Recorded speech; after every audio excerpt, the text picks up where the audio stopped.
നിന്റെ ജീവിതത്തിൽ ഒരു വിടുതൽ ദൈവം തന്നാൽ, ഇനി അടുത്ത വിടുതൽ നിനക്ക് നടക്കണമെങ്കിൽ നീ ദൈവവുമായിട്ടുള്ള നന്ദിയിൽ തുടരണം. മറിയുടെ ജീവിതത്തിൽ ചെറിയൊരു വിടുതലേ നടന്നുള്ളൂ. പക്ഷെ അവൾ അന്നു മുതൽ യേശുവിന്റെ പുറകിൽ തുടരാൻ തയ്യാറായി. ഞാൻ ഈ പറയുന്നതിനകത്ത് എന്തെങ്കിലും യാഥാർത്ഥ്യമുണ്ടോ? ഉണ്ട്. ഇങ്ങനെ തുടർന്നില്ലെങ്കിൽ എന്തെങ്കിലും കുഴപ്പമുണ്ടോ? ഉണ്ട്.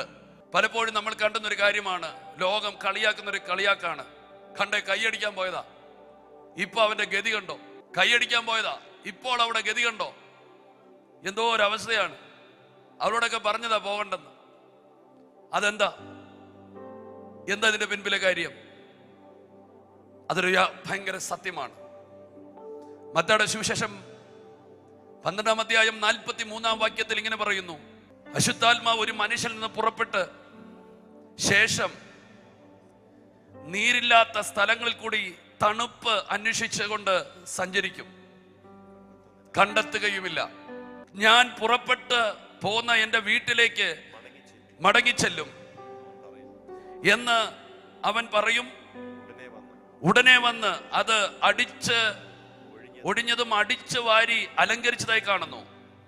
പിന്നെ അവൻ പുറപ്പെട്ട് തന്നിലും ബലമേറിയ വേറെ 7 ആത്മാക്കളെ കൂട്ടിവന്ന് അവരും അവിടെ കയറി പാർക്കും. ആ മനുഷ്യന്റെ പിന്നത്തെ സ്ഥിതി മുൻപിലത്തതിലും വല്ലാതാകും. ഒരു വ്യക്തിയിൽ നിന്ന് ദുരാത്മാ പുറത്തു പോയിട്ട് പിന്നെയും അതുപോലെ തന്നെ തുടർന്നാൽ